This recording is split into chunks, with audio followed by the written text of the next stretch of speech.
Hello दोस्तों, आप लोग का ESD टेक में स्वागत है। आज मैं लेकर आया हूं आप लोग का पीरियोडिक क्लासिफिकेशन ऑफ एलिमेंट्स। इसको किस तरीके से आप लोग अच्छा खासा पढ़ सकते हो, कैसे आप लोग को पेपर एग्जाम में पूछा जाएगा, वो सब इस वीडियो में बताऊंगा। प्लस आप लोग को क्या क्या करना चाहिए वो चीज़ मैं आप लोग को यहाँ फर्स्ट लेक्चर में बताने वाला। ध्यान से सुना। सबसे पहले आप लोग को यहाँ पर आता है जो पॉइंट वाइज मैं आप लोग को बोर्ड के ही रिलेटेड जो भी रहेगा वो चीज़ बताऊँगा। सबसे पहले यहाँ पर कुछ पॉइंट्स दिया है, elements and there classification. Elements को कैसे हम लोग क्लासिफिकेशन कर सकते हैं, देखो यहाँ पे दिया। उसके बाद दिया है डोब्राइनर का ट्राइड्स दिया गया, फिर न्यूलैंड ऑक्टेव दिया गया। ऑक्टेव का मीनिंग क्या होता है वो भी चीज़ बताऊंगा, अष्टक बोला जाता है। उसके मेंडलीव पीरियोडिक टेबल क्या होता है, मॉडर्न पीरियोडिक टेबल क्या है, वो सब बताऊँगा। अब यहाँ पर क्या होता है कि सबसे पहले आप लोग को एक पॉइंट समझना पड़ेगा, क्लासिफिकेशन ऑफ एलिमेंट्स। अब ये पहला पॉइंट है, इसको समझने की कोशिश करते हैं हम लोग क्या चीज़ पॉइंट दिया गया। सबसे पहले इसमें पॉइंट दिया गया हमको वी हैव, देखो ध्यान से सुनना मेरे भाई, जो भी टॉपिक क्लियर करना एकदम ध्यान से। We have learn in the previous standard, मतलब हम लोग पहले ही इसको पढ़ चुके हैं। किसके बारे में? एटम के। एटम मतलब परमाणु के बारे में, अणु के बारे में। Of and elements are of only one types, मतलब हमारे जो भी था एलिमेंट्स वो ओनली वन टाइप्स का था, एटम्स से बना हुआ था। अब उसके बाद क्या हुआ कि आज के समय में यहाँ पर 118, ध्यान से सुना, आज के समय में देखा जाए तो 180 एलिमेंट्स का क्या हुआ है यहाँ पर रिसर्च हो चुका है। देखो यहाँ पर बोला गया 180 elements are known to the scientific world. आज की डेट में 118 एलिमेंट्स का क्या हुआ, रिसर्च हुआ। हाउएवर अराउंड ईयर 1800, मतलब फिर से आया 1800 only about 30 elements were now, मतलब सिर्फ 1800 एलिमेंट्स का क्या हुआ था पहले के डेट में रिसर्च हुआ था। मोर नंबर्स ऑफ द यहाँ पर elements discover in this course of the time. आज के समय में बहुत ज़्यादा एलिमेंट्स का क्या हो गया है, रिसर्च हो चुका है। कितना? 180 एलिमेंट्स का रिसर्च हो गया। More and more information about this properties of this elements was the gathered, मतलब बहुत ज़्यादा इसके बारे में हमको क्या मिला, प्रॉपर्टीज़ उसकी किससे बनी हो, प्रॉपर्टी उसकी गुणधर्म क्या है, उसके बारे में हमको क्या मिला, यहाँ पर बहुत ज़्यादा इन्फॉर्मेशन कलेक्ट होगा मेरे पास। उसके बाद क्या होता है, to easy the study of the such large number of elements. अब यहाँ पर हमको बहुत अच्छा लगा कि भैया स्टडी होने लगा उस पे कि numbers of the elements. Scientist start करने लगे स्टडी किसके फील्ड में, उसके पैटर्न वो कैसे बना हुआ है, plus if any in this vast information. Vast मतलब क्या होता है, अब यहाँ पर बहुत बड़ा, वॉस्ट का मीनिंग है बहुत बड़ा। अबाउट दिम, उसके बारे में। You now that the initial मतलब क्या होता है, इनिशियल प्रारंभिक, शुरुआत तौर पर क्या हुआ, क्लासिफिकेशन ऑफ यहाँ एलिमेंट्स ऑफ द क्लासिफाइड, यहाँ पर क्या किए, इनटू द टू ग्रुप। कौन से ग्रुप में किए? मेटल और नॉन मेटल। देखो यहाँ पर दिया गया, ध्यान से देखना मेरे भाई, कौन सा ग्रुप लिए, देखो मेटल और एक नॉन मेटल। देखो यहाँ पहला ग्रुप बना है मेटल और नॉन मेटल। लेटर उसके बाद क्या हुआ कि भैया another this class of this elements called the metalloids और द नोटिस्ड, मतलब कुछ दिन के बाद क्या हुआ कि भैया उसमें एक और आया जो मेटल और नॉन मेटल का तो डिस्कवर किए, बट उसमें और एक आया मेटलॉइड्स आया। अब उसके बाद as the knowledge about the elements and this their property went to increasing different scientist. अब वहाँ पर क्या होने लगे, अब उसके बारे में नॉलेज और ज़्यादा इंक्रीज हो गया। अब वहाँ इंक्रीज होने के बाद प्रॉपर्टीज़ उसके बारे में जानने लगे।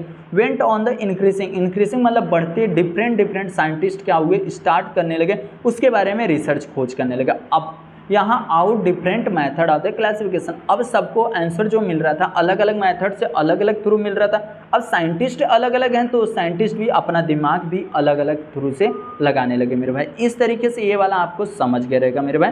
सिर्फ आप लोग को इतना समझना है कि पहले के डेट में क्या था, सिर्फ हम लोग प्रीवियस स्टैंडर्ड में पढ़े थे, सिर्फ 100 यहाँ पर सिर्फ ओनली वन टाइप्स के एलिमेंट्स पाए जाते हैं, ये चीज़ पाया गया था पहले हम लोग पढ़े थे। फिर उसके बाद आज के समय में देखा जाए तो 180 एलिमेंट्स का रिसर्च हो चुका है, 118 एलिमेंट्स का रिसर्च हो चुका है। उसके बाद जब 1800 था उसमें सिर्फ 30 एलिमेंट्स का रिसर्च हुआ था। फिर उसके बाद कुछ दिन का साइंटिस्ट क्या करने लगे, उसके बारे में बहुत ज़्यादा इन्फॉर्मेशन कलेक्ट करने लगे, उसके प्रॉपर्टीज़ को देख के बहुत ज़्यादा पढ़ने लगे, उसके बारे में स्टडी करने लगे, तो बहुत सारा इन्फॉर्मेशन कलेक्ट हुआ। तो वहाँ पर होने के बाद कुछ दिन के बाद उसको मेटल और नॉन मेटल में दो में ग्रुप में डिवाइड कर दिए। क्लासिफिकेशन हम लोग कर रहे थे। अब एलिमेंट्स को कितने भाग में डिवाइड किए, दो भाग में, मेटल और नॉन मेटल, दो भाग में डिवाइड किए। और दो भाग में डिवाइड जस्ट करने के बाद तो कुछ दिन के बाद और उसके बारे में बहुत सारे साइंटिस्ट मिलके क्या करने लगे, रिसर्च करने। अब रिसर्च किए, रिसर्च करने के बाद उनको एक और मिला जो था मेटालॉइड्स था। मेटालॉइड्स मिलने के बाद आप लोग यहाँ पे देख रहे हो कि पूरे साइंटिस्ट अब इंक्रीजिंग मतलब उसके प्रॉपर्टीज़ के बारे में अच्छा खासा बढ़ते क्रम में आगे की ओर ही अभी भी रिसर्च करना स्टार्ट है। तो इस तरीके से 3 ग्रुप में यहाँ क्लासिफिकेशन किया गया, मेटल, नॉन मेटल, मेटालॉइड्स। समझ गया मेरे भाई? अब इस तरीके से ये पॉइंट आप लोग का क्लियर हो गया। अब उसके बाद आता है डोब्राइनर का ट्राइड्स। अब ये डोब्राइनर क्या था वो ध्यान से सुनना। ये क्या थे ध्यान से सुनने से पहले आप लोग को यहाँ पे जानना पड़ेगा क्या है। इन द ईयर 1870 में एक जर्मन के साइंटिस्ट थे, डोब्राइनर सजेस्ट किए। ध्यान से सुनना, पॉइंट वाइज बता रहा हूँ एकदम क्लियर आप लोग को। यहाँ के जर्मन के एक साइंटिस्ट थे डोब्राइनर, वो सजेस्ट क्या किए, प्रॉपर्टीज़, ध्यान से सुना, प्रॉपर्टीज़ ऑफ एलिमेंट्स जो है आर रिलेट करता है एटॉमिक मासेस से। डोब्राइनर ने सजेस्ट किया कि जो भी एलिमेंट्स है उसकी प्रॉपर्टीज़ जो ऑफ एलिमेंट्स आर रिलेट करता है एटॉमिक नंबर से। याद रखना, he made of the group. देखो अब वो क्या किया कि भैया जब उनको मालूम पड़ गया उसके जो एटॉमिक मास है वो रिलेट कर रहा है उसकी प्रॉपर्टीज से, तो उसमें क्या कर दिया, ही मेड ग्रुप बना दिए, 3-3 का ग्रुप बनाए। 3-3 का ग्रुप बनाए हैविंग सिमिलर मतलब मिलता जुलता chemical properties, this is called a triads. मतलब अब यहाँ पर उनके केमिकल प्रॉपर्टीज था सिमिलर, मिलजुल रहा था, आपस में मिलता जुलता था, तो उसको हम लोग यहाँ पे 3-3 का ग्रुप बनाया, तो उसी नाम को बोले ट्राइड्स। डोब्राइनर ट्राइड्स नाम दे दिया गया, इसी चीज़ को बोला जाता है ट्राइड्स। अब समझ गया, 3-3 एलिमेंट्स को एक ग्रुप में रखा गया, उस ग्रुप का नाम दे दिया डोब्राइनर के ट्राइड्स। याद रखना। अब उसके बाद क्या होता है, ही अरेंज करते हैं उसको 3-3 elements in a triads in and, यहाँ पे देखो किस तरीके से रखे वो भी चीज़ बताएगा। देखो इंक्रीजिंग ऑर्डर में कैसे रखे, इंक्रीजिंग ऑर्डर में of atomic mass as so at atomic mass of this middle elements of the approximately equal. देखो ध्यान से सुनना, दो यहाँ पर दिमाग क्या लगाए कि 3 एलिमेंट्स रहेंगे मिलते जुलते केमिकल प्रॉपर्टी। अब देखो 1 एलिमेंट्स, 2 एलिमेंट्स और 3।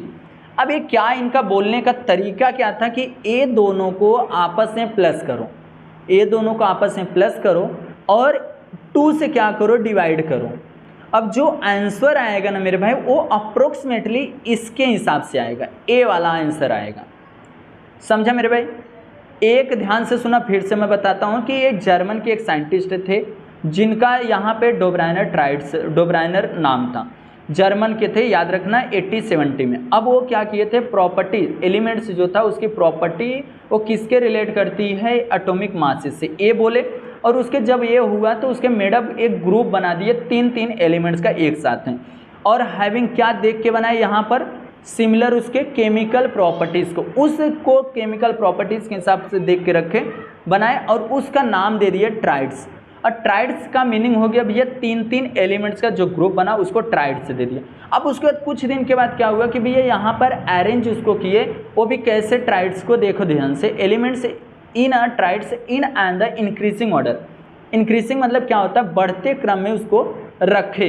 एटॉमिक मास ऑफ द, सो क्या करता है, atomic mass of middle elements was the approximately equal to the mean of this atomic mass the 2 elements. समझा मेरे भाई? अभी जस्ट बताएं, यहाँ पे देखो, बट ये चीज़ हर पे लागू नहीं हुआ। हावेयर आर, यहाँ पे देखो, और all the known elements could not be classified into the Döbereiner triads. मतलब ये सबका नहीं किए थे मेरे भाई। देखो अभी यहाँ पर क्या लिखा गया, लिथियम, सोडियम और पोटेशियम।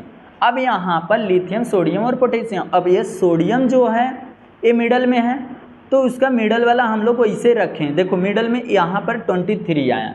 अब हम क्या करेंगे, यहाँ पर लिथियम को लेंगे 6.9 को और एक पोटेशियम को लेंगे 39.1। अब ये दोनों को मैं क्या किया, ऐड किया, ऐड करने के बाद उसको 2 से डिवाइड किया, 23 आ गया मेरे भाई। इनका ये कहना सिद्ध हुआ, बट यहाँ पर हर पे ये लागू नहीं हुआ मेरे भाई, याद रखना, सब पर ये लागू नहीं हुआ। इतना समझा मेरे भाई? अब उसके बाद मैं आगे आप लोग को बताता हूँ। यहाँ पे देखो क्या चीज़ बोला गया है, न्यू लैंड ऑफ ऑक्टेव। अब यहाँ न्यू लैंड ऑक्टेव क्या थे उसको सुनना, यहाँ पे सुनना क्या चीज़ बोला गया। सबसे पहले बोला गया कि न्यू लैंड ऑक्टेव, ऑक्टेव का मीनिंग होता है अष्टक। अब जो भी ऑर्बिट रहेगा लास्ट वाले सेल में अगर उसका 8 एलिमेंट्स हैं, याद रखना 8 हैं, तो वो अष्टक है पूरा है। अब इनका भी सुनना, इनका भी कहानी बहुत अजीबोगरीब है मेरे भाई। ये जो साइंटिस्ट थे देखो, इंग्लिश साइंटिस्ट जॉन, यहाँ पे John Newland correlate the atomic masses of elements to their properties in the different way.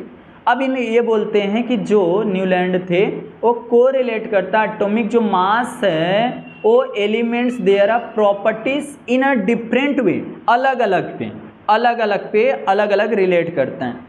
In the देखो इन द ईयर 1866 में क्या हुआ कि न्यूलैंड अरेंज किए elements non at a time in and the increasing order two of the there atomic masses को, atomic masses के हिसाब से उसको क्या किए एलिमेंट्स को और अरेंज किए रखे वहाँ पर, वो भी इंक्रीजिंग ऑर्डर में बढ़ते क्रम में रखे, ये समझा। उसके बाद क्या किया, it start with his the lightest elements, मतलब जो बहुत हल्का है सबसे छोटा उसको यहाँ पर क्या किए हाइड्रोजन एंड द इंडेड, सबसे ज़्यादा कौन सा है सबसे लास्ट वाला थोरियम, सबसे पहला यहाँ पर लाइटेस्ट लिए हाइड्रोजन को और सबसे लास्ट वाला लिए यहाँ पर इंडेड वाला थोरियम को लिए। ही फाउंड, अब इनको क्या मिला देखो, he found that every 8 elements has the property similar to those of the first. अब इनका कहना है, देखो ध्यान से सुना, इनका न्यूलैंड ऑक्टेव का कहना है कि जो पहला एलिमेंट्स अगर फर्स्ट वाला एलिमेंट्स 8वें से क्या करता मैच करता है, इसकी जो प्रॉपर्टी 8वें वाले की प्रॉपर्टी है वो फर्स्ट वाले से क्या करती है मैच करती है। किसका कहना है, न्यूलैंड ऑक्टेव का। याद रखना यहाँ पर देखो बोला गया है, क्या बोला, फॉर एग्जाम्पल सोडियम, देखो यहाँ पर ही फाउंड, इनको क्या मिला है, every 8 elements has the property similar to those are the first. For example sodium जो है वो मैच करता है 8 ग्रुप ऑफ द हीलियम से। बहुत उसी तरीके से सिमिलर यहाँ पर बताया गया कि भैया मैग्नीशियम जो है, मैग्नीशियम शो सिमिलरिटी बेरिलियम से करता है, क्लोरीन शो करता है यहाँ फ्लोरीन से। न्यूलैंड, अब यहाँ पर देखो क्या बोला जा रहा है, न्यूलैंड जो थे, Newland compare to similarities with this octave in music, this is called, यहाँ पर बोला गया similarity observe the 8 and the first element, ये चीज़ बताया गया लॉ ऑफ द ऑक्टेव के अंदर। मेरे भाई इतना समझा क्या आपको, 3 पॉइंट। अब उसके बाद यहाँ पर देखो क्या चीज़ बोला गया है उनका, मेनी लिमिटेशन, इनका पूरा नहीं गया था, थोड़े समय के लिए इनका सही दिखा बट उसके आगे नहीं। देखो यहाँ पर बोला भी गया कि भैया many limitation were found in Newland octave, this law was the found to be applicable only up to calcium. Calcium ही तक ये अप्लीकेबल था, उसके आगे ये चीज़ नियम नहीं, रूल नहीं लग पाया। Newland fitted all the known elements in the table 7 into 8, मतलब 7 into 8 इक्वल टू क्या होता है 56 होता है, बॉक्सेस के अंदर ये रख दिए, जो उनको मिला वो यहाँ पर 56 बॉक्सेस में फिट कर दिया। Newland place 2 elements each in the same boxes, अब इनका क्या कहना था, दो जो सिमिलर है उसको एक बॉक्सेस में रखे थे, इनका ये कहना था। देखो यहाँ पर Newland place 2 elements each of the same boxes according accumulated all the non, देखो all the non elements in the table। For example cobalt और निकेल जो था, कोबाल्ट और निकेल और Ce जो दिया ये वो moreover he place some elements with the different properties under the same node the octave. ये दोनों एक अगर दिखे, पहला वाला 8वें से मैच कर रहा है तो उसको एक ग्रुप में रख दिया मेरे भाई, इनका ये कहना था, किसका, न्यूलैंड ऑक्टेव का। उसके बाद क्या किया गया, देखो यहाँ पर दिया गया, for example Newland place the metal CO जो कोबाल्ट है वो निकेल के साथ में और DO एक ग्रुप में रखा गया, और अलोंग दिस हैलोजन जो फैमिली थी, फ्लोरीन जो या फिर फ्लोरीन जो था वो टाइटेनियम जो था उसके अंदर। और यहाँ पर also Newland octave did not a previous provision of this accumulated this, यहाँ पर देखो द न्यूली डिस्कवरेड एलिमेंट्स, जो नया एलिमेंट्स का रिसर्च होने लगा मेरे भाई, यहाँ पे देखो जो नया newly discovered elements the properties on new elements discovered later on did not fit the Newland octave. अब इनका जो भी था रूल बनाए तो वो चीज़ क्या हुआ, जब नया इनका जो था कैल्शियम ही तक था लिमिट, वहीं तक इनका रूल काम किया। उसके बाद जब नया जब आया जो भी एलिमेंट्स का रिसर्च हुआ वो चीज़ उसके अंदर नहीं बैठा मेरे भाई, समझा मेरे भाई इतना। उसके बाद और आगे मैं लेके चलता हूँ, थोड़ा सा आप लोग को समझाता हूँ, उसके बाद नेक्स्ट लेक्चर में रहेगा आप लोग का।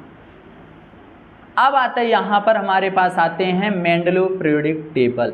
मेंडलीव का कहना क्या था उसको सुनना। मेंडलीव कहना था, ये रसिया के थे, याद रखना रसियन, दिमित्री करके Mendeleev developed of the periodic table of element during this period 1869 से 1872 में किए थे। याद रखना रसियन के साइंटिस्ट थे दिमित्री, याद रखना Dmitry Mendeleev.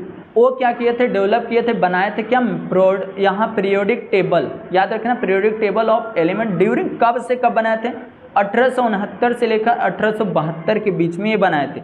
Mendeleev periodic table is the most important step in the classification of elements, मतलब इसमें क्लासिफिकेशन किया गया था, बांटा गया था, ये समझ के रखे। मेंडलीव कंसीडर, मान लिए कि the fundamental property of elements namely the atomic masses, atomic masses, देखो यहाँ पर एक चीज़ बोला गया, atomic masses as the start and this arrange 63।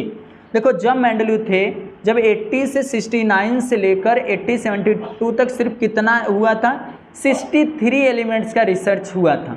Non at the time increasing order of their atomic masses के थ्रू उसको इंक्रीजिंग ऑर्डर में रखा गया था।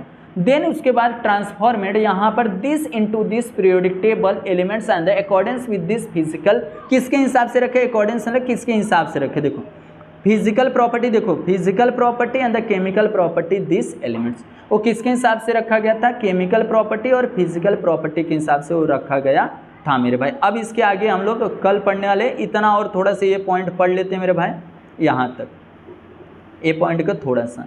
मेंडलीव ऑर्गेनाइज किए थे, ध्यान से सुना, जैसे हम लोग पार्टी वार्टी ऑर्गेनाइज करते हो, इससे यहाँ पर मेंडलीव ऑर्गेनाइज किए थे। क्या चीज़, देखो यहाँ पर बोला गया है, Mendeleev organise the periodic table on the basis of the chemical and the physical property of elements. Mendeleev organise किए, जो बनाए प्रॉपर्टी पीरियोडिक टेबल, वो किसके बेसिक्स पे बनाए थे, chemical and the physical property के हिसाब से। This were this molecules formula उसका था, hydride on this oxide of these elements, the melting point and the boiling point are the densities of elements and their hydrides of the oxide. Mendeleev found, Mendeleev को क्या मिला, that are elements with this similar physical and the chemical properties repeat after the definite interval, मतलब वो जो किए research, Mendeleev जो research किया, organise किए 63 एलिमेंट्स को, उसको रखे जो भी, उसमें क्या हुआ कि कुछ जाने के बाद, बहुत दूर जाने के बाद, बहुत ज़्यादा एलिमेंट्स को बाद में वहाँ पर उनके फिजिकल और केमिकल जो प्रॉपर्टी थी सो सेम दिखी, बट बहुत देर के बाद। अब उसके बाद on basis of this finding Mendeleev start the following table, periodic table law, ये चीज़ हो गया। अब उसके बाद यहाँ पर एक दिया प्रॉपर्टीज ऑफ एलिमेंट्स, यहाँ पर are this periodic function of their atomic masses के हिसाब से चला। Properties of elements are periodic function of their, किसके हिसाब से, एटॉमिक मास। एक क्वेश्चन ये आने वाला आपको पेपर में। अब यहाँ पर एक चीज़ बताया जा रहा है, देखो द वर्टिकल कॉलम, उसको हम लोग बोलते हैं the vertical column in the Mendeleev periodic table, this is called a group, while उसके बाद क्या दिया, हॉरिजॉन्टल जो रो है उस चीज़ को हम लोग क्या बोलते हैं, यहाँ पर पीरियड बोलते हैं, याद रखना। बस इतना हम लोग आज कर रहे हैं। उसके नेक्स्ट जो आप लोग का आएगा, अगर डिमांड रहेगा तो मैं आप लोग को मेरिट और डीमेरिट भी इसी तरीके से लेकर आऊँगा मेरे भाई। बस आपको क्या करना है, चैनल को सब्सक्राइब कर और जितना हो सकता है वीडियो को शेयर करना है मेरे भाई।